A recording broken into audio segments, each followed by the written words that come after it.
Harvard University, a name that echoes across the world as a beacon of intelligence, discovery, and unmatched academic prestige. Within its towering halls, some of the world's greatest minds gather to question, analyze, and redefine the boundaries of human knowledge. It was a crisp October morning. The leaves outside the Harvard Science and Logic Hall were turning golden, and there was a special buzz in the air. Today was not a regular lecture. It was a rare seminar led by none other than Professor William Hartley, a living legend in the field of theoretical physics and cognitive science. Hartley was known not just for his brilliance, but for challenging the very laws of reality.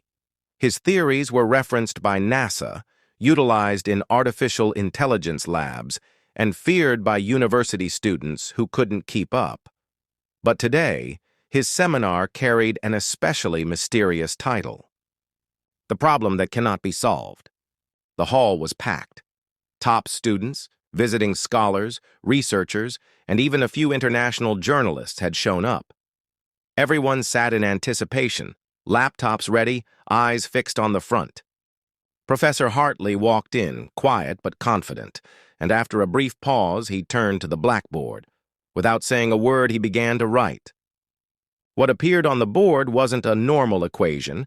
It was a strange mix: abstract mathematics, quantum principles, logical paradoxes, and philosophical implications.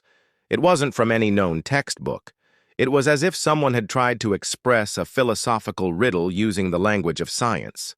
When he finished, he turned to the audience and said, "This equation represents a fundamental boundary. I've worked on it for over 20 years, so have some of the best minds I know, but I've reached a conclusion. It cannot be solved."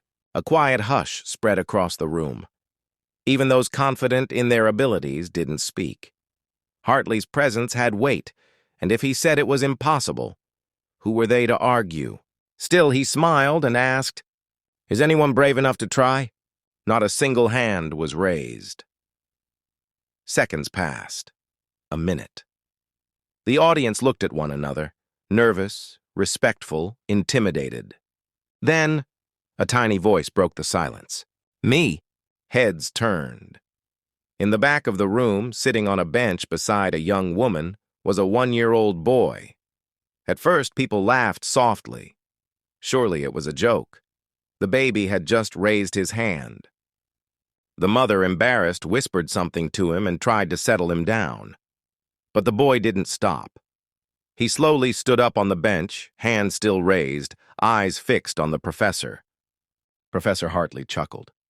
"A 1-year-old wants to solve the unsolvable? Well, I admire your courage." Some students laughed, others rolled their eyes, but one person wasn't laughing.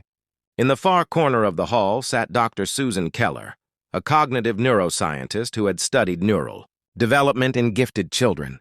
She leaned forward and squinted. "Is that Eli Morgan?" The name drew some attention. Someone beside her whispered, "Who's Eli Morgan?" Dr. Keller replied, "He's the son of Dr. Nina Morgan, the neuroscientist who discovered the neural plasticity pattern in infants. There were rumors this child was solving spatial puzzles before he could speak." Now the room was split, half still amused, the other half intrigued. The mother gently helped her child off the bench.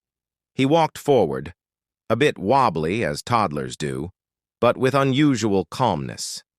He didn't cry, didn't babble. He reached the professor who, now curious, handed him a piece of chalk and jokingly said, "Show us what you've got, little professor." What happened next stunned the room. The child walked to the bottom of the blackboard, looked up at the equation, then crouched down and began to draw. Not scribble, draw, purposefully, smooth arcs, precise dots.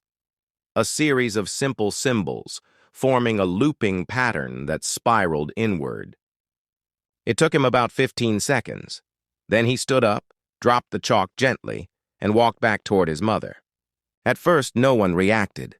It was too strange, too surreal. Then Professor Hartley, still facing the board, slowly stepped forward and looked closer at what the boy had written. He blinked, leaned in, adjusted his glasses. Then silence, absolute silence. The symbols weren't random.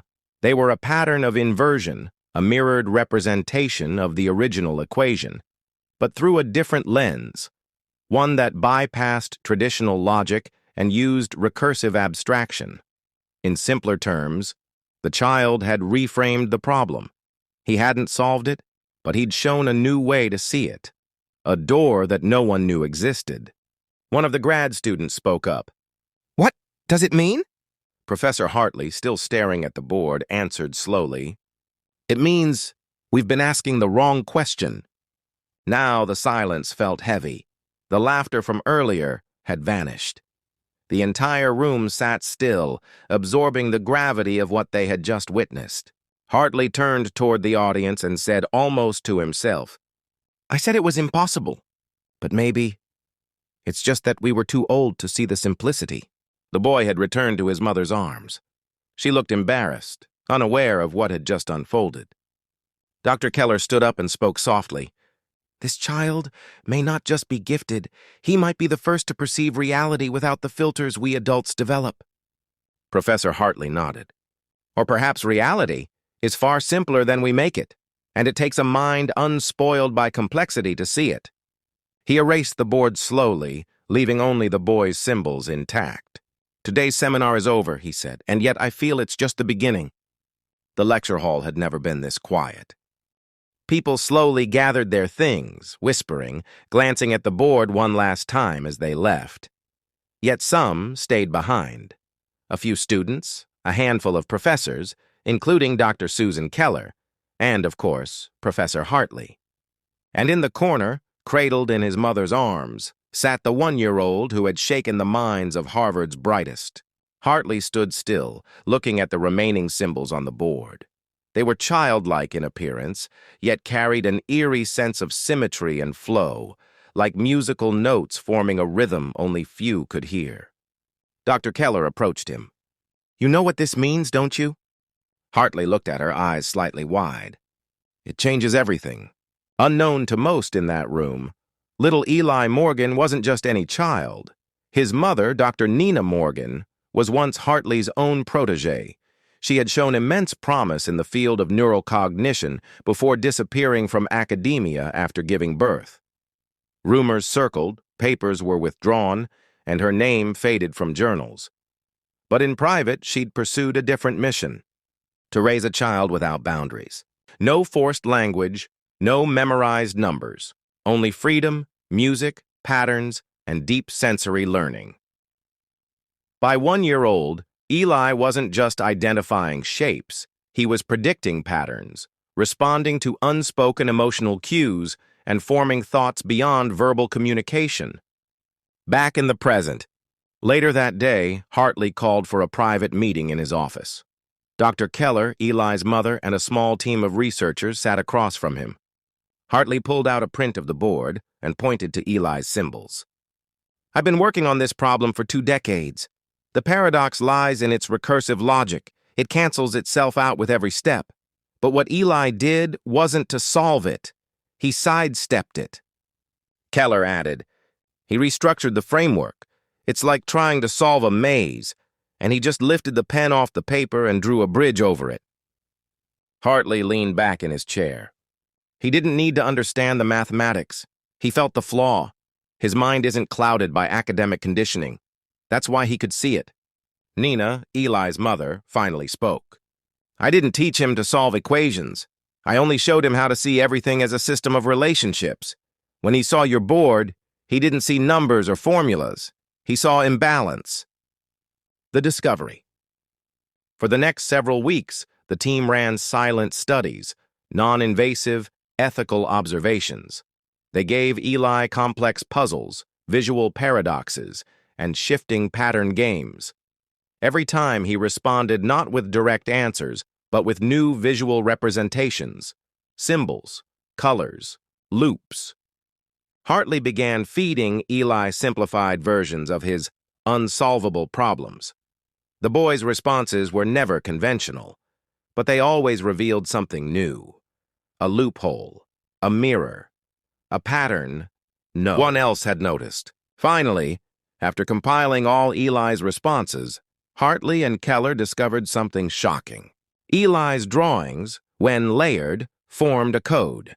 Not a numerical one, but a visual grammar, a system of representing multidimensional thought through visual recursion.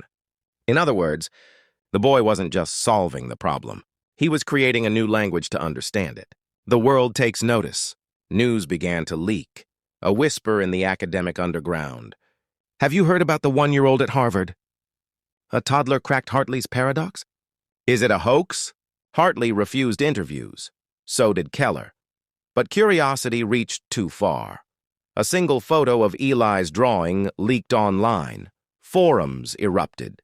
AI researchers, philosophers, and mathematicians from around the world started analyzing the simple loops. A group from MIT published a paper calling the pattern an emergent symbolic framework.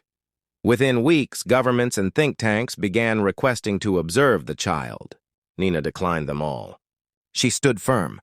He's not an experiment, he's a child. A final seminar. 3 months later, Hartley announced a public lecture titled, "The Question Behind the Question." The hall was packed again. Cameras rolled. Reporters stood in corners. But this time, Eli sat on stage, not as a guest, not as a performer, but as part of the team. Hartley began his talk, this time not with a problem, but with a story. When we teach, we fill minds with knowledge, but we also build walls. This is right, that is wrong. This is logic, that is nonsense. Eli Morgan reminded us what it means to look at the world without walls. He clicked a slide. It showed Eli's original drawing, now surrounded by annotations, theories, and new equations inspired by his thinking. He didn't give us an answer. He gave us a new way to ask questions. The crowd stood in a slow, respectful ovation. Not for Hartley. For the child who had shown the world that impossibility is often a matter of perspective. 1 year later, a research foundation was established. The Morgan Initiative for Cognitive Freedom, dedicated to supporting unconventional thinkers, neurodiverse children, and alternative education systems. Eli, still growing, remained protected from fame. His mother ensured he had the chance to live, play, and learn like any child, with no pressure to perform. But deep inside the scientific community, a quiet revolution had begun. People were no longer asking, "What's the solution?" They were asking, "What am I not seeing?" And all because, one day, a little boy in a crowded room dared to raise his hand.